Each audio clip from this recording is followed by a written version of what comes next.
Là, je n'ai que chiffres. Toutes les informations, les actualités politiques, culturelles et religieuses sur Tichès Balakaï. Abonnez-vous à nous sur Twitter, Facebook, Instagram, YouTube afin de trouver toutes les informations palpitantes au cœur. Tichès Balakaï. On a un programme avec le mandat produit en Haïti, avec l'éducation des mères, le club des mères, la vaccination, le sérum oral, et on a pu réduire le retard de croissance de 67% et l'émaciation de 55% chez ces enfants. Haïti fait face, comme vous le savez, à une nouvelle épidémie des maladies cardiovasculaires. Le sida, qui était pendant 2 décades la première cause de décès, est tombé à la 7e place, représentant 5,7% de décès, remplacé par les maladies cardiovasculaires qui surviennent chez nous 10 ans plus tôt que dans les autres pays de la région. Nous avons mené 4 études qui ont été publiées au GISCIO qui montrent l'importance de l'hypertension. Je sais que la ministre est très attachée à ce genre de choses. Et là, on a trouvé que, ce qui nous a surpris, que tout groupe d'âge confondu, les Haïtiens avaient 4 fois plus d'hypertension que les Noirs américains. On sait déjà que la race noire est associée à l'hypertension, mais on a 4 fois plus. Et on a trouvé également un rôle important que joue le chlore dans l'hypertension. Ça, c'est là où les maladies infectieuses et les maladies chroniques se rejoignent. C'est extrêmement important. C'est une étude qu'on vient de mener, qui sera présentée à Croix, et qui montre l'impact de la tuberculose chez les patients VIH positifs. On a toujours cru qu'un patient VIH positif, il a tuberculose, il est traité, c'est une histoire banale. C'est pas vrai. Ces patients-là, comme vous voyez, ils ont un taux de survie beaucoup plus faible que les patients qui n'ont pas eu la tuberculose. On est membre du National Institute of Health pour les vaccins, pour les études cliniques et pour les interventions sur les femmes et les enfants. On est membre fondateur de CASANET. CASANET, c'est le réseau caribéen Amérique du Sud et Amérique centrale. On est membre fondateur du réseau Caraïbes également, Tchari. Et on est membre fondateur du Tchad. La formation très importante pour nous, vous pouvez voir que nous avons formé plus de 18 000 cadres en santé, plus de 4 500 médecins, plus de 6 500 infirmières. On a monté le premier programme de maîtrise en santé publique avec l'université d'Iskeya et le premier programme de spécialisation en soins infirmiers. Ces 2 programmes sont approuvés par le ministère de la Santé et on produit également des agents communautaires en suivant le guide du ministère de la Santé. L'impact des centres GISCIO au niveau recherche, formation et services. On a actuellement 286 publications, surtout sur le sida, mais également sur d'autres pathologies. On a formé 501 Haïtiens à Cornell, au niveau maîtrise et autres, plus de 18 000 en Haïti. Au niveau des soins, on a contribué à diminuer de 2 tiers la mortalité infantile, avoir une meilleure compréhension du VIH-Sida, baisser de 2 tiers la prévalence du VIH-Sida, qui est passé de numéro 1 à 7e cause de décès, baisser la prévalence et décès dus au choléra et à la tuberculose, et maintenant on a un impact sur les maladies cardiovasculaires. Plusieurs des schémas de traitement de ces maladies ont été validés en Haïti. On est devenu un des plus grands centres de sida et de TB des Amériques, et on a développé des modèles de santé publique développés pour le sida, la tuberculose, le choléra. L'axe actuel est sur le contrôle du VIH et de la TB et des maladies chroniques. Qu'est-ce qui a contribué à notre réussite? C'est d'abord le travail d'équipe, les partenaires nationaux et internationaux, les 3 volets recherche, services et formation qui sont intégrés, l'intégration et implication des institutions locales et de la communauté, la participation des réseaux internationaux de recherche, un plan de contingence macro et micro, particulièrement en période de crise, l'augmentation de la capacité de l'institution. On a beaucoup investi dans le laboratoire, la collection et la gestion des données, l'éthique et dans une nouvelle génération de jeunes dédiés à l'institution et à notre pays. Je vous remercie.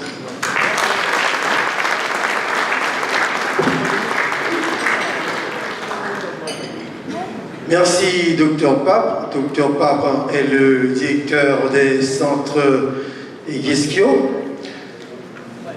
Et après le Dr Pape, nous allons vers un autre partenaire international. Nous allons vers un partenaire international. Vous allez voir, le discours ne varie pas. Ce discours porte sur la recherche. Et c'est la connaissance qui nous aide à appréhender l'état de santé de la population. Mesdames, Messieurs, nous accueillons le chef de la coopération de l'Union européenne, Aiceto Rodriguez Lois.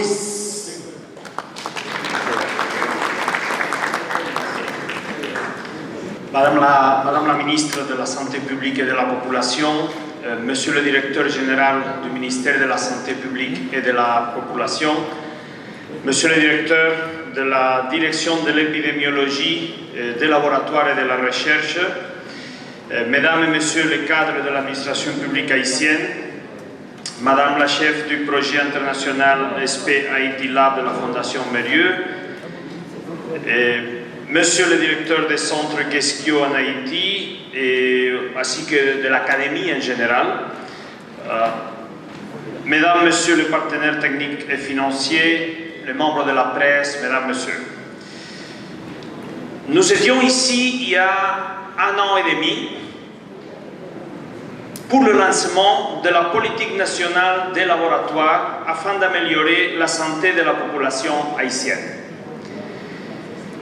Depuis qu'on a commencé, on a lancé ce projet, il a déjà produit quand même des résultats que nous voyons. Il y a eu un renforcement des ressources humaines, il y a eu l'évaluation des laboratoires dans tous les pays et la mise en œuvre de son plan stratégique. Il y a eu l'appui à la préparation du plan stratégique quinquennal du système de laboratoire pour la période 18-22. Il y a eu aussi l'étude de la prévalence de la tuberculose multirésistante en Haïti que le représentant de Guesquio a aussi mentionné et assuré un diagnostic biologique de qualité. Puis nous avions appuyé l'élaboration participative de la politique nationale des laboratoires que j'ai mentionné, qui a été lancée il y a 1 an et demi, et maintenant nous avons appuyé aussi la rédaction de la politique nationale de recherche de santé que nous sommes en train de saluer aujourd'hui.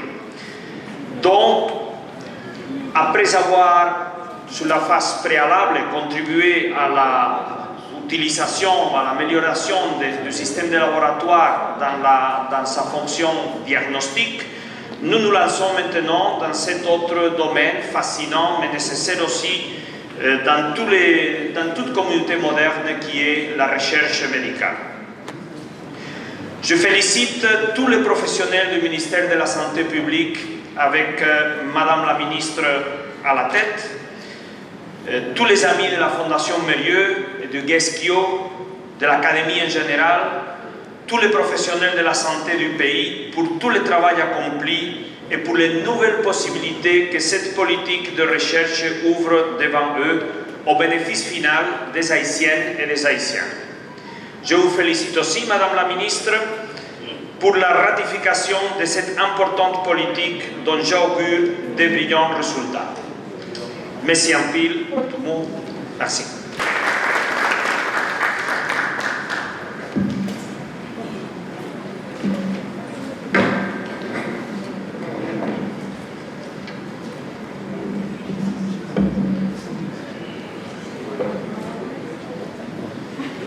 Merci.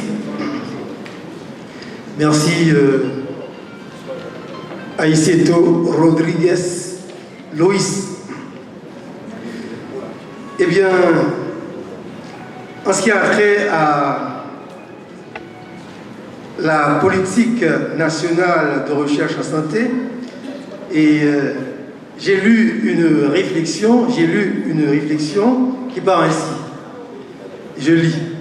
La recherche en santé vise à fournir des données probantes sur l'état de santé de la population permettant de répondre aux différentes questions de santé publique pour, entre autres, améliorer l'accès, les services et la satisfaction de la population desservie.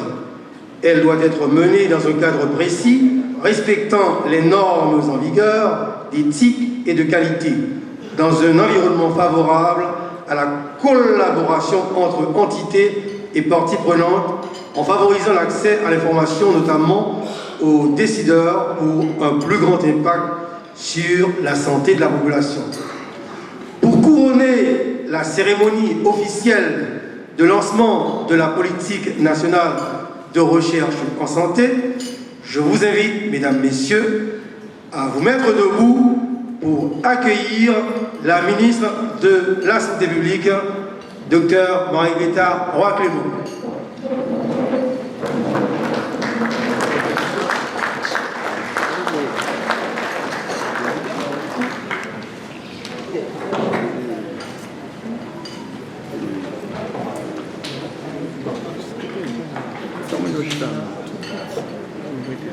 Merci, vous pouvez vous asseoir.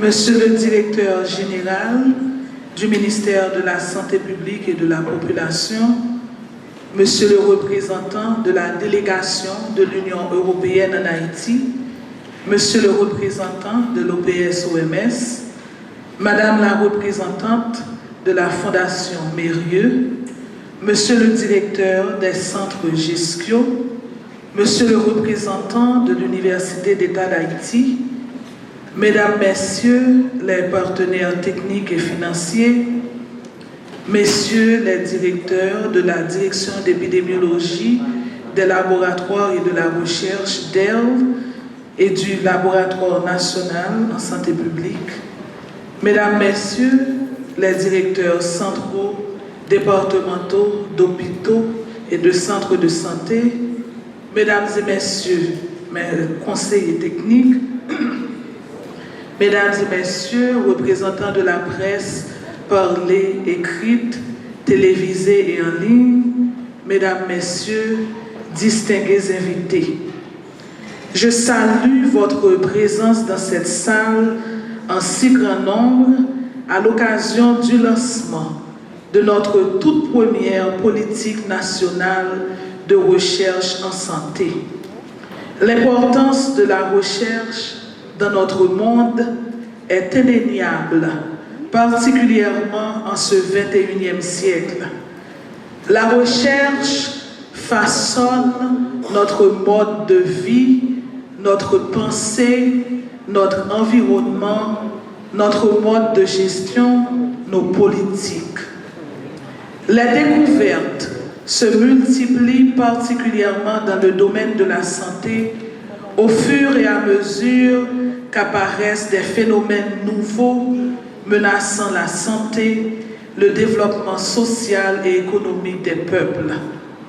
Le génie génétique, la biologie moléculaire nous permettent de faire des bonds inimaginables. Chers invités, où en serions-nous sans les découvertes de Pasteur? Où en serions-nous avec la pandémie du sida sans les découvertes de chercheurs tels que Luc Montagnier? Si d'ordinaire dans la santé, la recherche appliquée est plutôt priorisée vu qu'elle part du besoin d'une application ou d'une nécessité d'amélioration de l'existant, nous devons reconnaître que la recherche fondamentale et la recherche appliquée font progresser la médecine. À titre illustratif, la découverte du laser a nettement amélioré les techniques opératoires. Vu que notre propos n'est pas de discourir longuement sur l'importance de la recherche, venons-en à notre politique nationale de recherche en santé. À travers ce document, le gouvernement s'engage à planifier, promouvoir et développer la recherche en santé publique en Haïti. Cette politique ne prétend pas instituer la recherche en santé en Haïti, car celle-ci n'est pas à ses balbutiements. Plusieurs groupes s'y adonnent depuis des lustres. Citons les groupes Gestio et Gestio, l'Institut haïtien de l'enfance, les universités du pays et j'en passe. Cette dite politique innove en ce sens qu'elle définit les stratégies pour le développement du secteur de la recherche en santé et oriente la recherche vers des fins de santé publique. Elle invite par ailleurs tous les prestataires, les gestionnaires, les épidémiologistes, les universités à se pencher davantage dans le cadre de leurs recherches sur nos priorités nationales en santé. Une nouvelle culture de la recherche doit s'instaurer dans le secteur santé haïtien.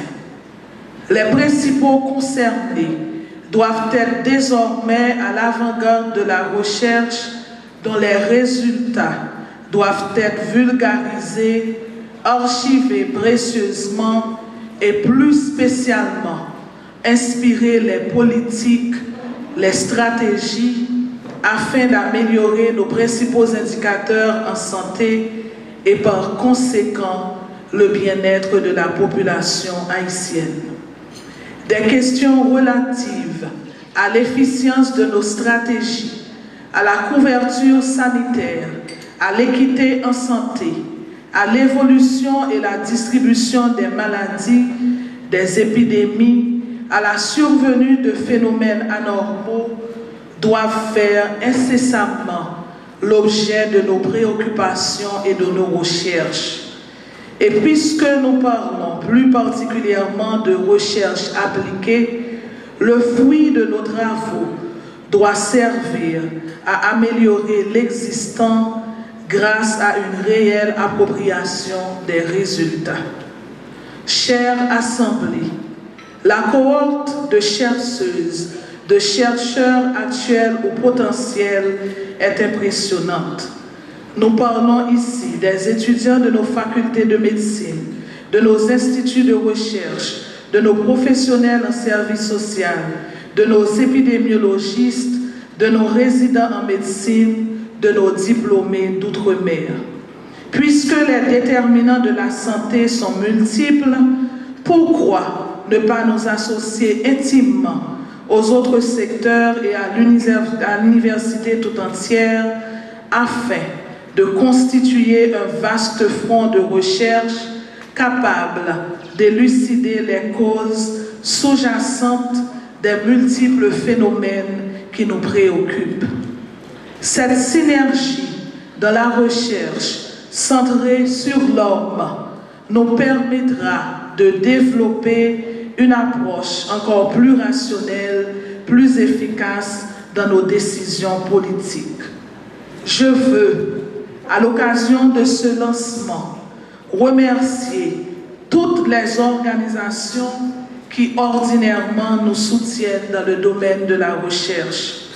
Je citerai nommément les CDC, l'IHE, MSF, les centres Gestio, Zami la Santé, l'OPS, sans minimiser l'apport de toutes les autres organisations qui occasionnellement nous accompagnent dans nos travaux de recherche ou encore nous aident à développer nos capacités en cette matière.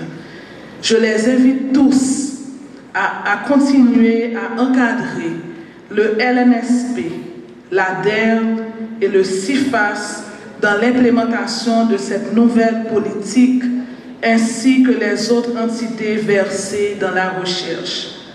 Le document de politique nationale de politique nationale de recherche en santé en Haïti est le résultat d'un travail collaboratif entre le ministère de la Santé d'Haïti et ses partenaires techniques et financiers.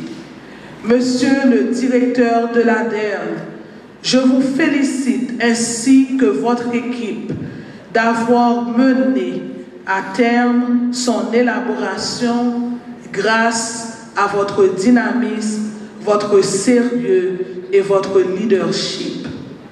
J'adresse aussi mes vifs remerciements au cadre du ministère de la Santé publique et de la Population, aux différents acteurs de la recherche, aux universités, aux centres de recherche qui ont contribué à l'élaboration du document de politique nationale de recherche en santé. Je remercie enfin l'Union européenne et la Fondation Mérieux pour leur appui technique et leur contribution financière à la matérialisation de ce projet qui s'inscrit dans le cadre du grand projet SP Haïti Lab dont les interventions ont eu jusqu'ici un sérieux impact. Au nom du gouvernement haïtien et au nom du peuple haïtien, je vous exprime, Monsieur le représentant de l'Union européenne en Haïti et Madame la représentante de la Fondation Mérieux, toute ma gratitude. Comme l'indique l'Organisation mondiale de la santé, dans un monde en constante évolution et confronté à d'importants problèmes environnementaux, démographiques, sociaux et économiques, la recherche sera de plus en plus essentielle pour déterminer la nature et l'ampleur des problèmes de santé et trouver des interventions et des stratégies qui sauvent des vies. Le champ à moissonner est vaste. Sur ce, j'encourage l'ADER ainsi que les autres directions et unités du ministère concernées à mettre en œuvre les axes stratégiques identifiés dans la présente politique. Je formule le vœu que nos chercheurs et chercheuses, nos étudiants, nos diplômés, nos professionnels de santé, l'université dans son intégralité, les différents secteurs concernés par la santé s'adonnent à cœur joie à la recherche et que nos décideurs, nos gestionnaires s'appliquent à mieux articuler leurs interventions en s'inspirant des résultats de ces recherches, ce pour le progrès du système de santé haïtien et l'amélioration continue de la santé de la population haïtienne. Compliments à l'ADER pour l'organisation de cette cérémonie et merci à l'équipe de l'UCRP, particulièrement le maître de cérémonie, M. Serran. Je vous remercie tous de votre attention.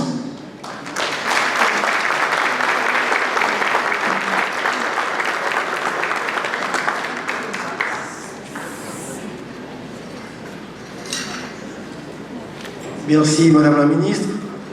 Au nom de la Ministre de la Santé publique, nous vous disons merci. Merci d'avoir pris part à cette cérémonie officielle de lancement de la politique nationale de recherche en santé. Tichèze Balaka